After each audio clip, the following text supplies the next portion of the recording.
Hey guys, it's the end of the year and that can mean only one thing: Game of the Year lists over here on Permadeath. If you were curious, Bill, Kinross and myself are each making our own lists to share with you guys, and then in January we will be doing a live stream together to talk about them in a more podcasty format, so don't forget to check out the other videos.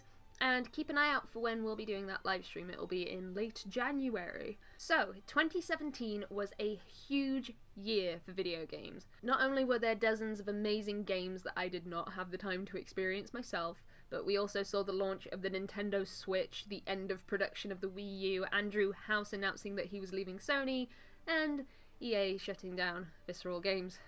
And at the end of it all, we were left with the choice of what our games of the year would be, and this was not an easy decision by any means.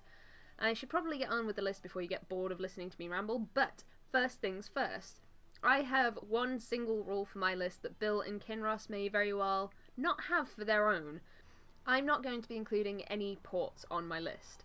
So while I could probably fill up my list talking about how Mario Kart 8 Deluxe is the best Mario Kart game that has ever been made, or how great Stardew Valley is and how great it makes me feel, or how LA Noire is this unskippable experience that just so happens to be on the Switch now, I'm not going to. I would have talked about those games in the year they originally came out, and I already had a hard time cutting down the things that came out for the first time this year. And I think I've had this rule for every Game of the Year list that I've ever done, so if Xenoblade Chronicles can't make it onto the 2015 list, there's no way I'm going to talk about Skyrim this year. Anyway, I have one more thing to talk about before we get into the numbered list, and that would be my honourable mentions, of which I only have one, and if you know me, it really won't be that much of a surprise. So I really just want to give a quick shout out, and I really do mean quick this time, to Final Fantasy 15 and all the amazing updates it's had this year, whether or not it's been paid DLC or the little free updates that they've been giving to us on a pretty regular basis. I've honestly had a great time over the last year with this game, and the new features that have been added, and I've loved most of my experiences with the DLC, mostly episode Prompto and Ignis and Comrades, although horribly flawed. They've been lots of fun. Final Fantasy 15 has continued to keep my interest long after its initial release, and I'm very thankful for it, as it was my game of the year for 2016. I'm still loving it now, and I still recommend it, even though I'm sure there are like a million people who would disagree with me, but that's just me. Anyway, with that out of the way, let's talk about my actual list.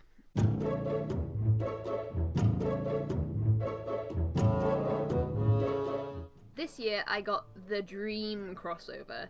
And strangely enough, I'm not talking about Mario and Rabbids, I'm actually talking about Mario and Grant Kirkhope. I still haven't quite gotten around to beating this game because my life does the difficulty really ramp up in the later half of the game. But regardless of that, there is a lot that I really do love about this game. It's got this weird sense of humour, it's got this awkwardly gross charm, I love how much character they've given to these wordless screaming cosplaying rabbits. Was I expecting an XCOM style game with Mario at any point in my life? Absolutely not. Is it worthwhile? Funnily enough, yes.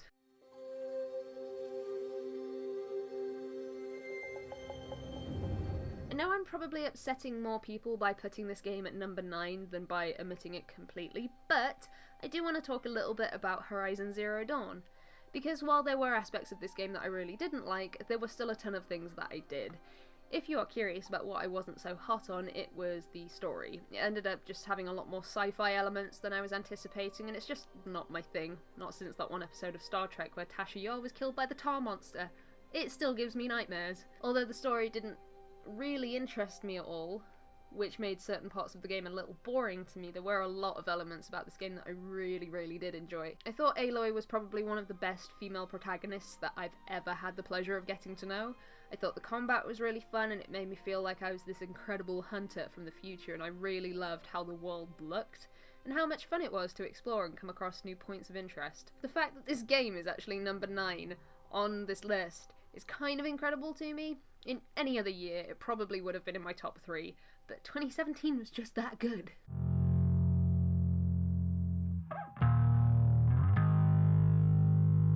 If you haven't played the original Life is Strange before, what I'm about to say is going to sound like a bunch of jargon, and I apologise. This section won't go on for too long because I know how spoiler heavy a sentence can be when talking about this game, so I'm trying to avoid spoiling anything that happens in the first entry of this franchise as well as this game. I love Life is Strange a lot, and one of the things that I really love about it is the companion to Max, Chloe Price. And I've always wanted to know just a little bit more about her, which Before the Storm does perfectly in my opinion. Even people who didn't really care for Chloe before this game came away with a new level of understanding for who she is. Getting to know a little bit about the characters before the main game was very interesting to me, getting to know more about what Blackwell used to be like and who these characters were once upon a time, and getting to know who Rachel Amber is probably one of the highlights of my year. On the negative side, it is only 3 episodes long, so a lot of aspects do feel like they're really rushed, and if you've played the original game, you know that there isn't really a lot your choices can influence, which makes a lot of the choices feel kind of pointless, which makes the game kind of pointless in a way. But I really do love this franchise, and I'm very, very much looking forward to seeing what Life is Strange 2 is going to be about.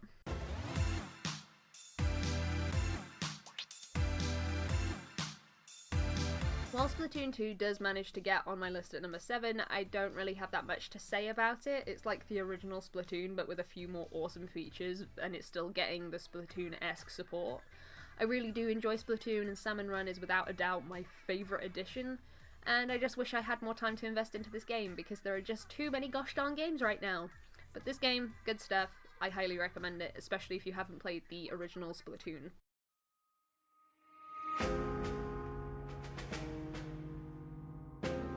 I have to admit, I actually liked Fire Emblem Fates a bit, but man, those games completely burnt me out on the series. So, was I excited about Fire Emblem Echoes? Not really, no. I'd never played Gaiden. In fact, I'd actually heard pretty bad things about Gaiden. I didn't really have a clue who Alm or Celica were, apart from their weird Xenolog and Spot Pass appearances in Fire Emblem Awakening. However, I ended up really enjoying this game, if you couldn't tell from the fact that it's number 6 on my list. I love the fact that there were 2 stories running alongside each other at the same time, because I felt genuinely excited to play through both storylines to see where they would eventually meet. I thought the artwork was probably the best that it's ever been in Fire Emblem, and the new designs are so much better than they were all those years ago. And then there were things that I hadn't experienced before in Fire Emblem, like dungeon crawling and exploring villages.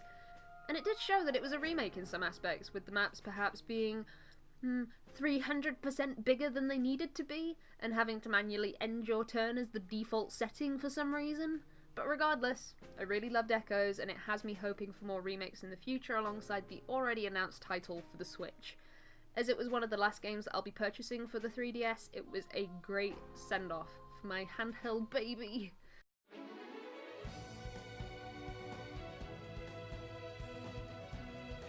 Of course, Xenoblade Chronicles 2 had to be on this list, but just for clarity, I'm not done with this game and I won't be for a while. So its placement on this list is based on the first 20 or so hours, but I'm taking my time with this game because my goodness is it a doozy. And if you don't know what that means, I just mean that it's really long and very story intensive, and playing it when I've been so exhausted around Christmas is a no-go. However, what I have played of this game I have really enjoyed, and I'm very happy to say that I'm not disappointed in this game as I was in Xenoblade Chronicles X. I am genuinely surprised by how much I like this game, even though everything is so different to the original Xenoblade Chronicles. The characters are new, the world is new, the combat is new, even the art style is new. Everything is so different from what I loved about the original, and yet this one has such a gorgeous world that I just want to explore it and take my time with it, and I don't want to rush through it for a Game of the Year list, so I'm sorry. But yes, I'm enjoying this game, I want to play more, so it's number 5 for now, and we'll see if that changes at all come the live stream.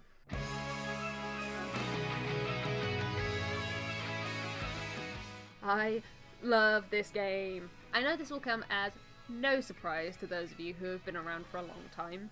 Hyrule Warriors was my Game of the Year for 2014, which either says a lot for how much I loved Hyrule Warriors, or how bad that year was for new releases. But I really did love Hyrule Warriors, and Fire Emblem Warriors does everything that Hyrule Warriors does, but so much better. I think the story is a little stronger for having 2 characters in the form of Rowan and Liana who fit into the world a lot better than Lana did, though that being said, this still does sort of feel like someone's fanfiction that somehow made it into a game. I think History Mode is so much better than Adventure Mode, and overall I just think that this game somehow feels better to play. I don't know why, because overall it's the same idea. You mash buttons in different combinations to obliterate everything that you can see. Maybe it's because I love Fire Emblem Awakening so much, or maybe it's because Chrom finally got his time to shine, or maybe it's because it's newer and a little fresher in my mind. I don't know. But I think this game is better than Hyrule Warriors, and I would urge you to try it out because it's so much fun and something mindless to do. And I just love this game, and I really kind of want to be playing that more than I want to be making this video.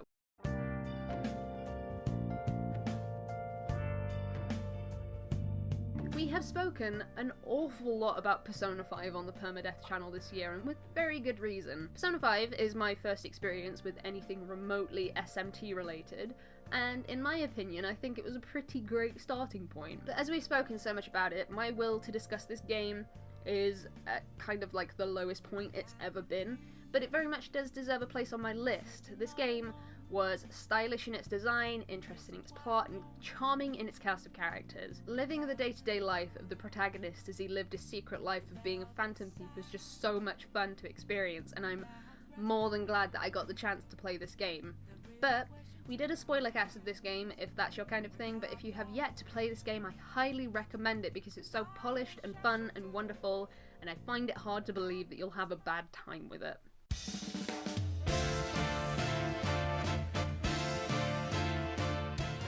This is where the list became nearly impossible for me to decide on until just a few weeks ago, and I had been thinking about it since the launch of Mario Odyssey. Super Mario Odyssey has been the Mario game that I have been waiting 20 years for.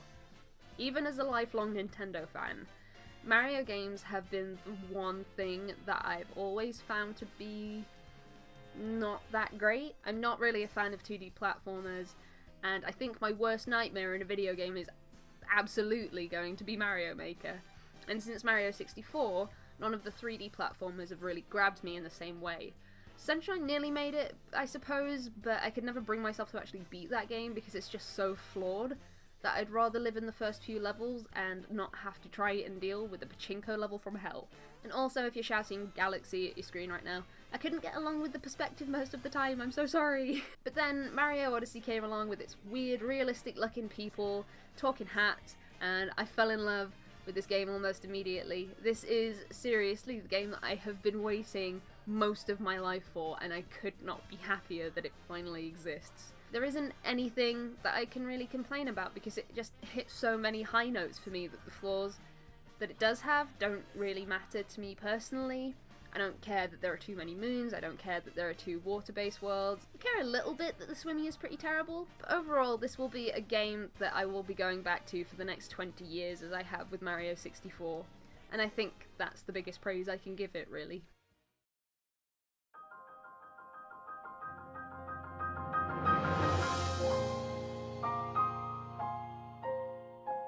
So I'm sure it's no real surprise to any of you that The Legend of Zelda Breath of the Wild is my #1 game for 2017.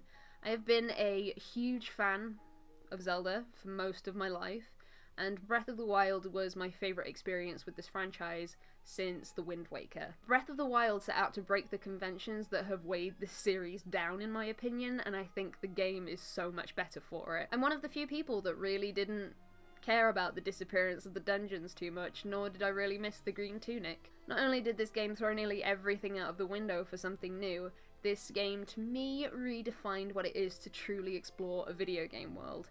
Being able to climb anything and go anywhere that I could see and getting lost in a forest for hours was honestly one of my greatest joys I've had in video gaming ever in my life. I loved being able to see a tower in the distance and slowly make my way over to it as I explored Hyrule and stumbled across camps of moblins or a group of horses that I really wanted to tame. Maybe I'm not doing that great a job of actually explaining what it is that I love about this game, but luckily for you there's a video available that does a much better job of it than I can in a quick summary, so I don't keep you too long. But yes, The Legend of Zelda Breath of the Wild is my game of the year for 2017. And that's it. That's my list for this year. We managed to do it. I am proud of me. Don't forget to check out the other 2 videos from Bill and Kinross and keep an eye out for the stream towards the end of January. And finally, I just wanted to say thank you to those of you who actually stuck around for Permadeath this year. It really means a lot to us that you're along for the journey and down for listening to Bill ramble about Yakuza for hours, even though I probably talk about Final Fantasy 15 more often, but shh. But have a safe and happy new year, and we will catch you in 2018 for more new things from us that I cannot wait to show you. So, I will see you guys later.